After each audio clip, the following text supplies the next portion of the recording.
Hi guys, welcome back to Teju kitchen and vlogs. ಇವತ್ತು ನಾನು ನಿಮಗೆ ಒಂದು ಮ್ಯಾಜಿಕಲ್ ಫೇಸ್ ವಾಶ್ ಪೌಡರ್ನ ನಾನು ಈ ವಿಡಿಯೋದಲ್ಲಿ ತೋರಿಸ್ಬೇಕು ಅಂತ ಅಂದ್ಕೊಂಡಿದ್ದೀನಿ. ಮತ್ತು ಇದರಿಂದ ಏನೇನು ಉಪಯೋಗ ಆಗುತ್ತೆ, ಇದಕ್ಕೆ ಏನೇನು ಇಂಗ್ರೀಡಿಯೆಂಟ್ಸ್ ಬೇಕು ಮತ್ತು ಇದನ್ನು ಯೂಸ್ ಮಾಡೋದು ಹೇಗೆ ಅಂತ ನಾನು ಈ ವಿಡಿಯೋದಲ್ಲಿ ತೋರಿಸ್ಕೊಡ್ತೀನಿ. ಮತ್ತು ಯಾರೆಲ್ಲ ಹೊಸದಾಗಿ ನನ್ನ ಚಾನಲ್ ನೋಡ್ತಿದ್ದೀರಾ, ಸಬ್ಸ್ಕ್ರೈಬ್ ಮಾಡ್ಕೊಳ್ಳಿ ಹಾಗೂ ಬೆಲ್ ಐಕನ್ನ ಕ್ಲಿಕ್ ಮಾಡೋದು ಮರಿಬೇಡಿ.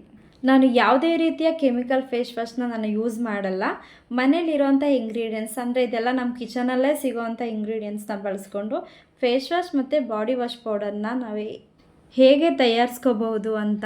ಮತ್ತು ಇದಂತೂ ನಮ್ಮ ಸ್ಕಿನ್ಗೆ ತುಂಬಾ ಹೆಲ್ಪ್ ಆಗಿರುತ್ತೆ. ಯಾಕಂದರೆ ನನ್ನ ಫೇಸಲ್ಲಿ ತುಂಬಾ ಸ್ಕಿನ್ ಟ್ಯಾನ್ ಆಗಿತ್ತು ಮತ್ತು ಪಿಂಪಲ್ ಮಾರ್ಕ್ಸು, ಪಿಗ್ಮೆಂಟೇಷನು ಎಲ್ಲ ಇತ್ತು. ಸೊ ಈಗ ನೀವು ನೋಡ್ತಾ ಇರ್ಬೋದು, ಇದನ್ನು ಯೂಸ್ ಮಾಡೋದ್ರಿಂದ ನನ್ನ ಫೇಸಲ್ಲಿ ಎಲ್ಲನೂ ಕೂಡ ಆಲ್ಮೋಸ್ಟ್ ಕಮ್ಮಿ ಆಗಿಬಿಟ್ಟಿದೆ. ಇದನ್ನು ಹೇಗೆ ತಯಾರಿಸೋದು ಮತ್ತು ಇದಕ್ಕೆ ಏನೇನು ಇಂಗ್ರೀಡಿಯೆಂಟ್ಸ್ ಬೇಕು ಅಂತ ನಾನು ಈ ವಿಡಿಯೋದಲ್ಲಿ ಹೇಳ್ತಾ ಹೋಗ್ತೀನಿ. ಇದನ್ನು ಯೂಸ್ ಮಾಡೋದ್ರಿಂದ ಯಾವುದೇ ರೀತಿಯ ಸೈಡ್ ಎಫೆಕ್ಟ್ಸು ಕೂಡ ಇರಲ್ಲ. ಮತ್ತು ಇದಕ್ಕೆ ಏನೇನು ಇಂಗ್ರೀಡಿಯೆಂಟ್ಸ್ ಬೇಕು ಅಂತ ನೋಡ್ತಾ ಹೋಗೋಣ ಬನ್ನಿ. ಇಲ್ಲಿ 1 ಕಪ್ ಆಗುವಷ್ಟು ಅಕ್ಕಿನ ತೊಗೊಂಡಿದ್ದೀನಿ. ಇದು ನಮಗೆ ನ್ಯಾಚುರಲ್ ಆಗಿ ಸ್ಕಿನ್ ಬ್ರೈಟ್ನಿಂಗ್ ಆಗೋದಕ್ಕೆ ಸಹಾಯ ಮಾಡುತ್ತೆ. ಮತ್ತು 1 ಕಪ್ ಆಗುವಷ್ಟು ಕಡಲೆಬೇಳೆನ ತೊಗೊಂಡಿದ್ದೀನಿ. ಈ ಕಡಲೆಬೇಳೆ ಯೂಸ್ ಮಾಡೋದ್ರಿಂದ ನಮ್ಮ ಸ್ಕಿನ್ನು ಫೇರ್ನೆಸ್ ಆಗುತ್ತೆ ಮತ್ತು ಟ್ಯಾನ್ ರಿಮೂವ್ ಮಾಡೋದಕ್ಕೆ ಹೆಲ್ಪ್ ಆಗುತ್ತೆ. ಮತ್ತು ಮಸೂರ್ ದಾಲ್ ಅಂತ ಹೇಳ್ತಾರೆ. ಇದಂತೂ ನಮ್ಮ ಸ್ಕಿನ್ಗೆ ಬೆಸ್ಟ್ ಎಕ್ಸ್ಫೋಲಿಯೇಟರ್ ಆಗಿರುತ್ತೆ ಮತ್ತು ಇದು black heads, white heads remove ಮಾಡೋದಕ್ಕೆ ತುಂಬಾ ಸಹಾಯ ಮಾಡುತ್ತೆ. 1 ಕಪ್ ಆಗುವಷ್ಟು ಹೆಸರು ಕಾಳನ್ನ ತೊಗೊಂಡಿದ್ದೀನಿ. ಇದು ನಮ್ಮ ಸ್ಕಿನ್ನನ್ನು ತುಂಬಾ ಸಾಫ್ಟಾಗಿರೋಕ್ಕೆ ಸಹಾಯ ಮಾಡುತ್ತೆ. 1 ಕಪ್ ಆಗುವಷ್ಟು ಓಟ್ಸ್ನ ತೊಗೊಂಡಿದ್ದೀನಿ. ಇಲ್ಲಿ ನಾನು ಪ್ಲೇನ್ ಓಟ್ಸ್ ತೊಗೊಂಡಿದ್ದೀನಿ.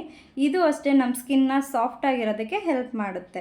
ಹಾಗೆ ಸೇಮ್ ಮೆಜರ್ಮೆಂಟಲ್ಲಿ 1 ಕಪ್ ಆಗುವಷ್ಟು ನಾನು ಆರೆಂಜ್ ಪೀಲ್ಸ್ ತೊಗೊಂಡಿದ್ದೀನಿ. ಇದನ್ನು ಬಿಸಿಲಲ್ಲಿ ಒಣಗಿಸಿ ಇಟ್ಕೊಂಡಿದ್ದೀನಿ. ಈ ಆರೆಂಜಲ್ಲಂತೂ ಹೆಚ್ಚು ವಿಟಮಿನ್ ಸಿ ಇರೋದ್ರಿಂದ ಹಣ್ಣೆಷ್ಟು ಇಂಪಾರ್ಟೆಂಟು, ಅದರ ಸಿಪ್ಪೆನೂ ಕೂಡ ತುಂಬಾ ಇಂಪಾರ್ಟೆಂಟ್. ಇದು ನಮ್ಮ ಸ್ಕಿನ್ಗೆ ತುಂಬಾ ಹೆಲ್ತಿಯಾಗಿರುತ್ತೆ. ಮತ್ತು ಇದನ್ನು ಚೆನ್ನಾಗಿ ಬಿಸಿಲಲ್ಲಿ ಒಣಗಿಸಿ ಇಟ್ಕೊಂಡಿದ್ದೀನಿ.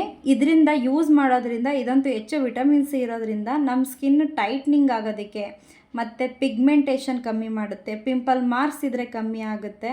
ಮತ್ತು ಏಜಿಂಗ್ ಲೈನ್ಸ್ ಇರುತ್ತೆ ಕೆಲವೊಬ್ಬರಿಗೆ. ಈ 30+ ಆಗ್ತಿದ್ದಂಗೆ ಕೆಲವೊಬ್ಬರಿಗೆ ಏಜಿಂಗ್ ಲೈನ್ಸ್ ಬರುತ್ತೆ ಮತ್ತು ಕಣ್ಸುತ್ತಾ ಡಾರ್ಕ್ ಸರ್ಕಲ್ ಇರುತ್ತೆ. ಇದೆಲ್ಲವೂ ಕೂಡ ಇದನ್ನು ಯೂಸ್ ಮಾಡೋದ್ರಿಂದ ಕಮ್ಮಿ ಆಗುತ್ತೆ. ರೋಸ್ ಪೆಟಲ್ಸ್ ಮತ್ತು ಬಾದಾಮಿನ ಇಲ್ಲಿ ನಾನು 4ರಿಂದ 5 ತೊಗೊಂಡಿದ್ದೀನಿ. ಸ್ವಲ್ಪ ರೋಸ್ ಪೆಟಲ್ಸ್ ಇದನ್ನು ಕೂಡ ಬಿಸಿಲಲ್ಲಿ ಡ್ರೈ ಮಾಡಿ ಇಟ್ಕೊಂಡಿದ್ದೀನಿ. ರೋಸ್ ಪೆಟಲ್ಸ್ನ ಬಳಸೋದ್ರಿಂದ ನಮ್ಮ ಸ್ಕಿನ್ ನ್ಯಾಚುರಲ್ ಆಗಿ ಪಿಂಕಿಶ್ ಗ್ಲೋ ಬರೋದಕ್ಕೆ ಹೆಲ್ಪ್ ಮಾಡುತ್ತೆ. ಮತ್ತು ಬಾದಾಮಿ ಏನಕ್ಕಪ್ಪ ಉಪಯೋಗ ಆಗುತ್ತೆ, ನಮ್ಮ ಸ್ಕಿನ್ನನ್ನು ಗೋಲ್ಡನ್ ಗ್ಲೋ ಕೊಡುತ್ತೆ ಬಾದಾಮಿ. ಮತ್ತು ನಮ್ಮ ಸ್ಕಿನ್ನ ಸಾಫ್ಟ್ ಮಾಡುತ್ತೆ. ಒಂಥರ ಬೇಬಿ ಸ್ಕಿನ್ ಥರನೇ ಕೊಡುತ್ತೆ ಅನ್ಬೋದು. ಬಟ್ ಇದನ್ನೆಲ್ಲ ಒಂದೇ ಒಂದಿನ ಯೂಸ್ ಮಾಡಿದ್ರೆ ನಿಮಗೆ ರಿಸಲ್ಟ್ ಖಂಡಿತ ಸಿಗಲ್ಲ. ಪ್ರತಿದಿನವೂ ನೀವು ಯೂಸ್ ಮಾಡ್ತಾ ಬಂದರೆ ಮಾತ್ರ ನಿಮಗೆ ರಿಸಲ್ಟ್ ಏನಂತ ಗೊತ್ತಾಗುತ್ತೆ. ನಾನಿವಾಗ ಏನೇನು ಇಂಗ್ರೀಡಿಯೆಂಟ್ಸ್ ಹೇಳಿದೆ ಅದೆಲ್ಲನೂ ಕೂಡ ಸೇಮ್ ಮೆಜರ್ಮೆಂಟಲ್ಲಿ ತೊಗೊಂಡಿದ್ದೀನಿ. ಅಕ್ಕಿ ಮಾತ್ರ ಸ್ವಲ್ಪ ಹೆಚ್ಚಾಗಿ ತೊಗೊಂಡಿದ್ದೀನಿ ಅಷ್ಟೇ. ಈ ಎಲ್ಲ ಇಂಗ್ರೀಡಿಯೆಂಟ್ಸ್ನು ಒಂದು ಮಿಕ್ಸಿ ಜಾರಿಗೆ ಹಾಕ್ಕೊಂಡು ನುಣ್ಣಗೆ ಪೌಡರ್ ಮಾಡ್ಕೊತಾ ಇದ್ದೀನಿ. ಇಲ್ಲಿ ತರ್ತರಿಯಾಗಿ ರುಬ್ಕೊಳ್ಳೋದಕ್ಕೆ ಹೋಗಬೇಡಿ, ಯಾಕಂದರೆ ನಾವು ಫೇಸ್ಗೆ ಯೂಸ್ ಮಾಡೋದ್ರಿಂದ ತುಂಬಾ ಸಾಫ್ಟಾಗಿರಬೇಕು. ಇದು ಫೇಸ್ಗೆ ಮಾತ್ರ ಅಲ್ಲ, ಬಾಡಿಗೂ ಕೂಡ ಯೂಸ್ ಮಾಡ್ಕೋಬೋದು ಬಾಡಿ ವಾಶ್ ಆಗಿ. ಇಲ್ಲಿ ನೋಡ್ತಾ ಇರ್ಬೋದು, ನಾನು ತುಂಬಾ ನೈಸಾಗಿ ರುಬ್ಬಿಟ್ಕೊಂಡಿದ್ದೀನಿ. ಇದನ್ನು ದೊಡ್ಡವರು ಬರೀ ಲೇಡೀಸ್ ಮಾತ್ರ ಅಂತಲ್ಲ, ಮಕ್ಕಳು ಕೂಡ ಯೂಸ್ ಮಾಡ್ಬೋದು, ಜೆಂಟ್ಸ್ ಕೂಡ ಯೂಸ್ ಮಾಡ್ಬೋದು. ಮತ್ತು ಇದನ್ನು ಫೇಸ್ ಪ್ಯಾಕ್ ರೀತಿಯೂ ಕೂಡ ನಾವು ಯೂಸ್ ಮಾಡ್ಕೋಬೋದು. ಸ್ವಲ್ಪ ಇದಕ್ಕೆ ಅರಿಶಿನ ಮತ್ತು ಮುಲ್ತಾನಿ ಮೆಟ್ಟಿ ಎಲ್ಲನೂ ಸೇರಿಸ್ಕೊಂಡು ಈ ಪೌಡರ್ನು ಕೂಡ ಸೇರಿಸ್ಕೊಂಡು, ಜೊತೆಗೆ ಹಾಲು ಅಥವಾ ನಿಮ್ಮ ಮನೇಲಿ ಮೊಸರು, ಅದು ಇಲ್ಲ ಅಂದರೆ ರೋಸ್ ವಾಟರ್, ಇದು ಯಾವುದೇ ಇದ್ರೂ ಕೂಡ ಹಾಕ್ಕೊಂಡು ಮಿಕ್ಸ್ ಮಾಡಿ ಒಂದು ಫೇಸ್ ಪ್ಯಾಕ್ ಥರನೂ ಕೂಡ ಮಾಡ್ಕೋಬೋದು. ಇದನ್ನು ಒಂದು ಕ್ಯಾಪ್ ಟೈಟ್ ಇರೋವಂತಹ ಬಾಕ್ಸಲ್ಲಿ ಹಾಕ್ಕೊಂಡು ಸ್ಟೋರೇಜ್ ಮಾಡಿ ಇಟ್ಕೋಬೋದು.